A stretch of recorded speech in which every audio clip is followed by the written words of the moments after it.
사도 바울은 시시각각 죽음의 그림자가 눈앞에 다가옴을 직감할 수 있었습니다. 로마의 감옥에서 눈앞에 다가온 죽음을 기다리면서 사도 바울은 많은 시간을 홀로 외로이 보내야 했습니다. 이번에는 석방이 쉬워 보이지 않았습니다. 사실 처음에 로마 감옥에 갇혔을 때에는 비교적 자유롭고 편안한 생활을 했습니다. 그리고 다시 풀려나서 열심히 복음을 전파했습니다. 그러다가 다시 체포가 되었습니다. 예전에 자유롭게 구금되었던 것과는 달리 이제는 작은 구멍을 통해서 들어오는 빛과 공기만 마시면서 지하 감옥에 갇혔습니다. 이번에는 죽지 않고는 도저히 그곳을 빠져나올 수 없음을 사도 바울은 직감했습니다. 그가 할 수 있는 일이라고는 기도하는 일 외에는 아무것도 없었습니다.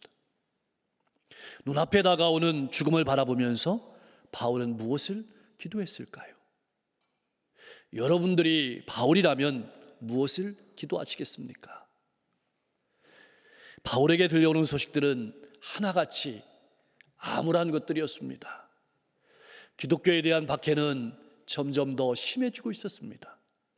황제의 박해는 점점 더 심해졌고 수많은 믿음의 사람들이 믿음을 버리고 세상으로 돌아가고 있었습니다. 한편에서는 핍박을 받고 순교하는 사람들이 늘어나기 시작했습니다. 목숨을 걸지 않으면 믿음을 지킬 수 없는 시대가 되어가고 있었습니다. 오늘 우리가 살아가는 시대가 그렇게 변해가고 있습니다. 이제 바울은 그의 인생에 있어서 마지막으로 할 일을 찾았습니다. 그것은 자신이 받은 것을 보존하는 일이었습니다. 복음입니다. 그 복음을 충성된 사람에게 전하는 것이었습니다. 그 사람이 바로 복음으로 낳은 믿음의 아들 디모데였습니다. 그렇게 복음으로 낳은 사람이 바로 여러분들입니다. 하나님께서는 이 어마어마한 복을 성경 안에 넣어 주셨습니다. 우리는 이 엄청난 복음이라는 유산을 물려받은 복받은 사람입니다. 이것을 꼭 지키며 살아가시길 바랍니다.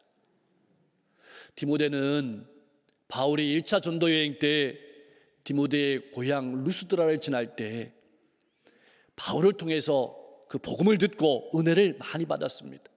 그래서 예수 믿는 사람이 되었습니다. 바울이 2차 전도 여행 때 다시 루스드라에 들렸을 때 디모데는 훌륭한 그리스도인이 되어 있었고 바울의 든든한 동역자가 되어서 함께 일했습니다. 그리고 바울의 뒤를 이어서 에베소에서 목회하는 목회자가 되었습니다. 그러나 디모데는 스스로 보아도 바울과 달리 약한 부분이 많았습니다. 우선 일은 성실하고 진실하게 잘하는데 마음이 담대하지 못했습니다. 소심했습니다. 또한 외적으로도 내세울 것이 별로 없는 사람이었습니다. 사도 바울은 신분도 분명하고 배운 것도 많고 로마의 시민권도 가지고 있었는데 반해서 디모데는 혼혈이었습니다. 배운 것도 별로 없었습니다. 거기다가 몸도 약했습니다. 마음도 소심했습니다. 그래서 낙심한 겁니다. 그러나 디모데는 결코 부족한 사람이 아니었습니다. 소중한 것들이 많았습니다. 무엇이었을까요?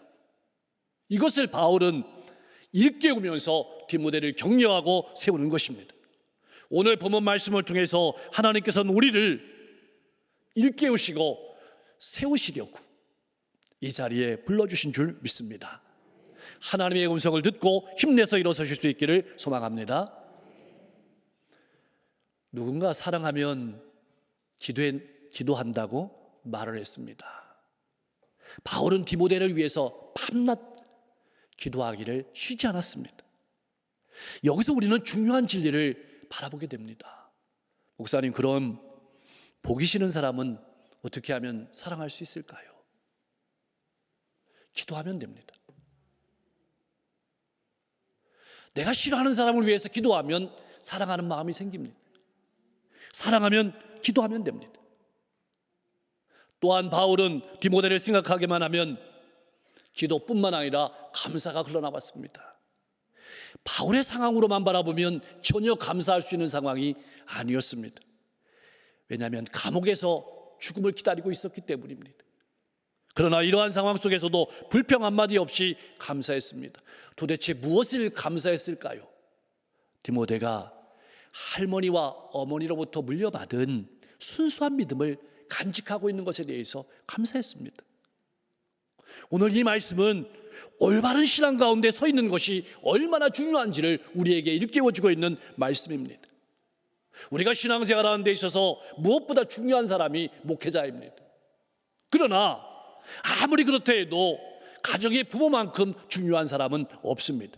그래서 복음은 그렇게 물들어가는 겁니다. 그렇게 스며들어가는 겁니다. 삶으로 스며드는 것이 중요합니다. 그래서 가정에서 말씀을 나누고 예배하는 것이 너무나도 중요합니다. 그렇게 차곡차곡 훈련과 연단을 쌓아온 사람이 디모데였던 겁니다. 어느 날 한순간에 세워진 목회자가 아니었습니다. 무엇보다 바울은 디모데를 만나기를 간절히 소망했습니다. 왜냐하면 디모데의 눈물을 생각했기 때문입니다. 그 눈물은 어떤 눈물이었을까요? 바울은 3년 동안 에베소에서 목회했습니다. 그리고 그 에베소 교회의 성도들과 디모데와 함께 이제 마지막으로 밀레도에 보내서 기도하면서 작별합니다. 그때 디모데가 바울을 바라보며 흘린 눈물이었습니다. 든든한 버팀목이었던 바울 사도가 이제는 고난의 길을, 죽음의 길을 걸어가는 것을 바라보면서 다시는 보지 못할 이별에 울었습니다. 복음을 위해 묵묵히 자기의 길을 걸어가는 사도를 바라보면서 울었던 겁니다. 바울은 그 눈물을 잊을 수가 없었습니다. 언제 죽을지 모르는 절박한 상황에서 이러한 저러한 이유들로 말미암아서 자신을 떠나가는 동역자들로 말미암아서 외롭고 쓸쓸했는데, 마음이 아팠는데 디모데를 만난다면 기쁨이 넘치게 될 것을 바라보면서 만나고 싶었던 겁니다. 늘 변함없는 믿음, 눈물이 있는 진실한 믿음. 바울은 디모데를 생각할 때마다 기뻐하며 감사할 수 있었습니다. 오늘 우리가 살아가는 신앙의 삶 속에도 금방 신앙이 뜨거워졌다가 사라져버리는 신앙인들이 얼마나 많은지 모릅니다. 과거에는 좋았다 하면서 살아가는 신앙인이 얼마나 많은지요. 그러나 디모데는 달랐습니다. 변함없이 묵묵히 자기의 자리를 지키며 살아가는 목회자였습니다. 사랑하는 성도 여러분, 꼭 기억하십시오. 이러한 거짓이 없는 순수한 믿음은 그의 할머니와 어머니로부터 유래했습니다. 그러므로 신앙은 자녀에게 물려줄 수 있는 가장 값진 유산입니다. 여러분은 자녀에게 어떤 유산을 물려주고 싶으십니까? 자녀분들은 부모에게 어떤 유산을 상속받고 싶으십니까? 하나님을 경외하고 하나님의 말씀대로 살아가는 신앙을 물려주십시오. 복음을 듣는 것을 가장 큰 기쁨으로 아는 진실한 신앙을 물려주십시오. 여러분, 가정은 신앙교육의 가장 중요한 기관임을 잊지 마시기 바랍니다. 그런데 그렇게 진실한 눈물의 신앙을 가진 디모데가 흔들리고 있었습니다. 디모데는 바울이 곧 풀려나기를 기대했습니다. 그래서 함께 전 세계를 누비며 복음을 전할 수 있기를 기대했습니다. 그러나 황제의 박해는 점점 더 심해지고 바울의 석방도 기대할 수 없게 되었습니다. 많은 성도들이 박해를 피해서 세상으로 돌아가고 있었습니다. 설상가상으로 교회 안에는 이단들의 위협이 날마다 더해져 가고 있었습니다. 아무리 사역을 해도 생각대로 되지 않았습니다.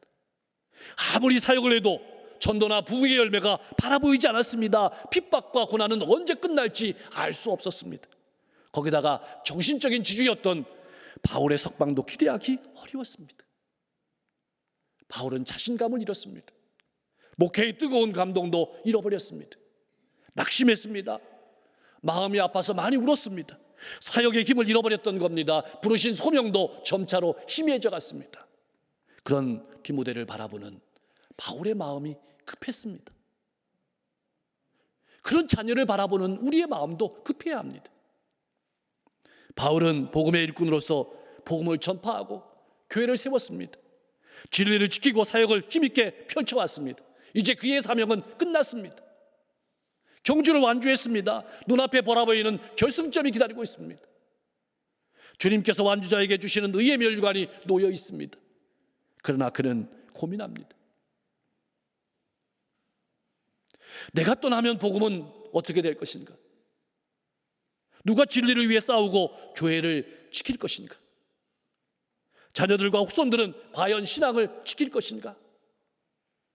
하나님께서는 역사를 어떻게 이끌어 가실 것인가?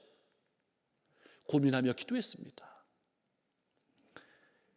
바울은 역경 속에 울면서 낙심하며 주저앉아 있는 디모데에게 힘을 불어넣어 주기 위해서 권면하는 겁니다.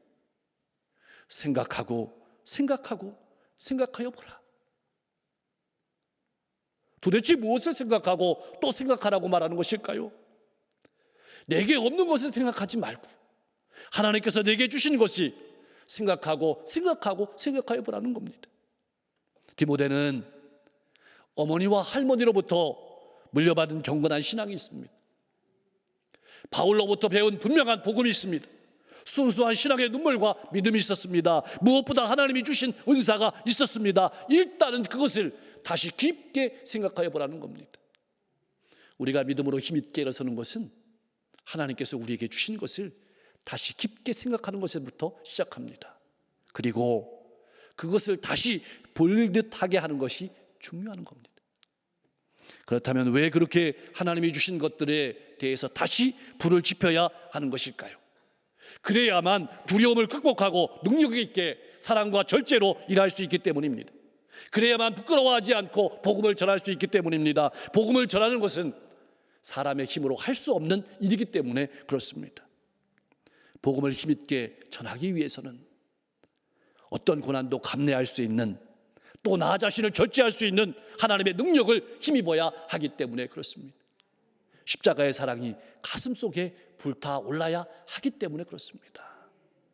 사랑하는 성도 여러분, 우리는 어떻습니까?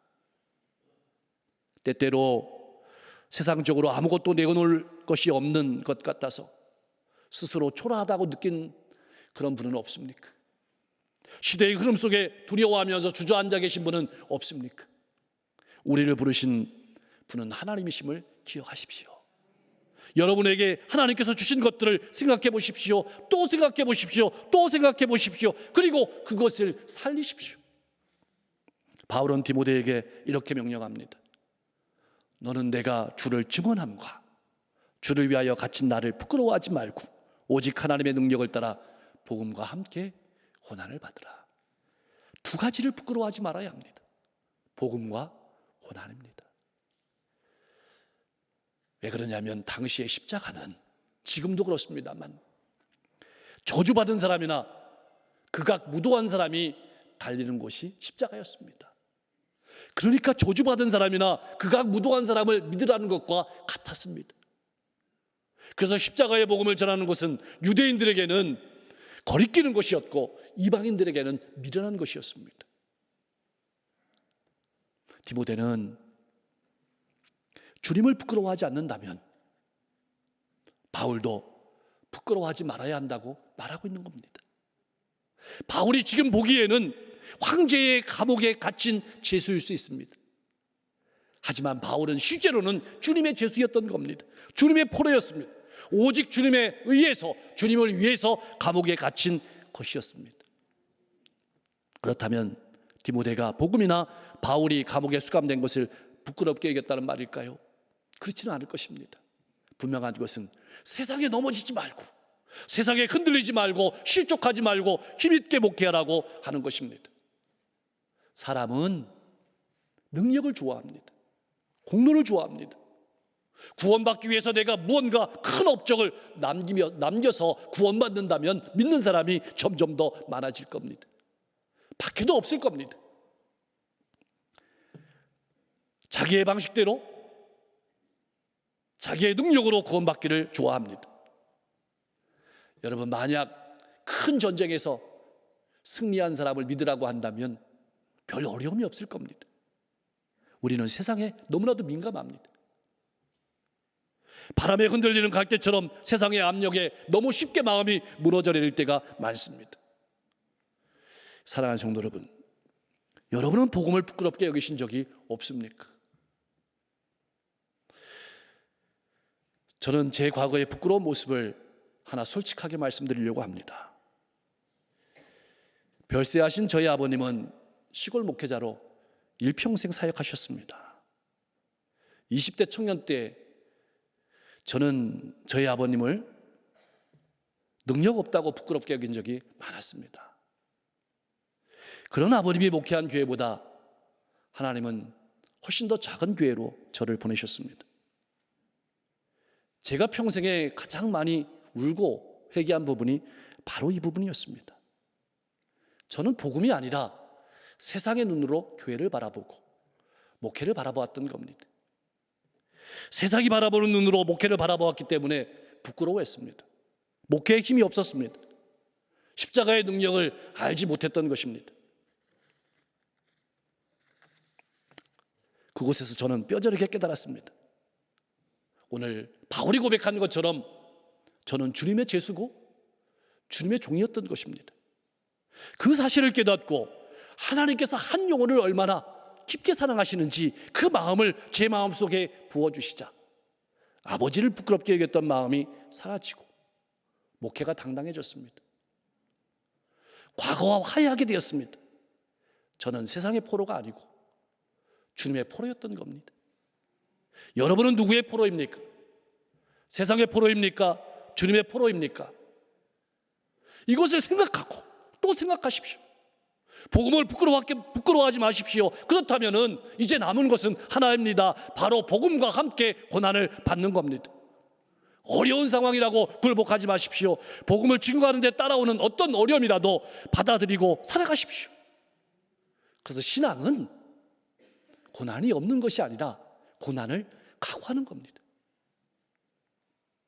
때로는 아무도 알아주지 않는 외로운 싸움일 수 있습니다. 그것을 감내하며 살아가십시오. 복음을 따라 살아가는데 다가오는 핍박과 고난을 두려워하지 마십시오. 장차 주님 앞에 서게 됐을 때 받을 상급이 있습니다. 주님께서 우리의 눈에서 눈물을 닦아주실 것입니다. 사랑하는 성도 여러분, 복음은 보물입니다. 안전하게 보존하도록 우리 교회에 맡겨진 것입니다. 주님께서는 그 보물을 바울에게 맡겼고 그 보물을 디모데에게 이제 바울은 맡깁니다. 그리고 그 보물은 오늘 우리에게 맡겨졌습니다. 우리는 그 복음을 지켜야 합니다. 무엇으로 지킬 수 있을까요? 13절 말씀에 기록된 대로 믿음과 사랑으로 지킵니다. 하나님께서 나와 함께 하시고 나를 지키시고 나를 인도하시고 나를 통해서 하나님의 뜻을 이루어 가심을 믿는 사람, 그리고 내 사랑이 아니라 주님께서 보여주신 사랑으로 사랑함으로 지켜갈 수 있습니다. 성도 중에는 이렇게 아름다운 복음을 지키지 못하고 세상으로 돌아간 사람들이 너무 많았습니다. 가룟 유다가 그랬고 이 디모데후서에 나오는 데마가 그랬습니다. 바울이 체포되어서 다시 수감되자 많은 사람은 이제 기독교의 시대는 막이 내릴 것으로 바라보았습니다. 그로 인해서 많은 사람이 교회를 떠나갔습니다. 그러나 어땠습니까? 하나님께서 일하셨습니다. 하나님께서 역사하셨습니다. 오늘날 우리도 그러한 시대적 상황 한가운데 똑같이 서 있습니다. 초등학교는 10%가 교회에 나옵니다. 중고등학교는 5%가 나옵니다. 대학교 가면 3%가 나옵니다.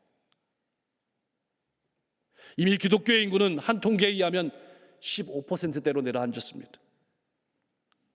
모두가 떠난 것 같은 상황이지만 하나님께서는 여전히 역사를 주관하십니다. 일하십니다. 우리는 우리에게 부탁한 아름다운 복음을 지켜야 합니다. 나 혼자 힘으로는 이 복음을 지킬 수 없습니다. 우리 안에 거하시는 성령으로 말미암아 그 일을 할 수 있습니다.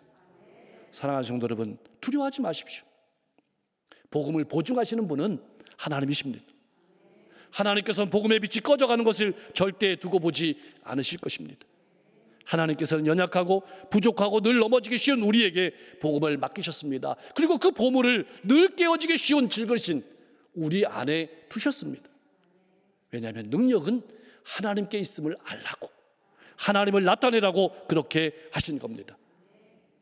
오늘 우리가 살아가는 세상에는, 오늘 우리가 살아가는 우리 삶의 주변에는 생명이 없는 것들이 우리를 유혹하고 있습니다. 사람의 생명을 살리지도 못하는 것들을 아름다운 것처럼 유혹하고 포장합니다. 핵심은 오늘 내가 가지고 있는 영생의 복음을 다음 세대로 전달하는 것입니다. 누가 다음 세대를 위한 믿음의 전달자로 삶을 살아갈 것인가? 오늘 본문은 우리에게 묻고 있습니다. 오늘 저와 여러분들은 젊은 디모데가 되어야 합니다. 복음을 위해 고난받을 준비가 되어야 합니다. 믿음의 선배들이 우리에게 한 것처럼 다음 세대에게 순전하게 진실되게 복음을 전달해 줄 아름다운 신앙인이 되어야 합니다.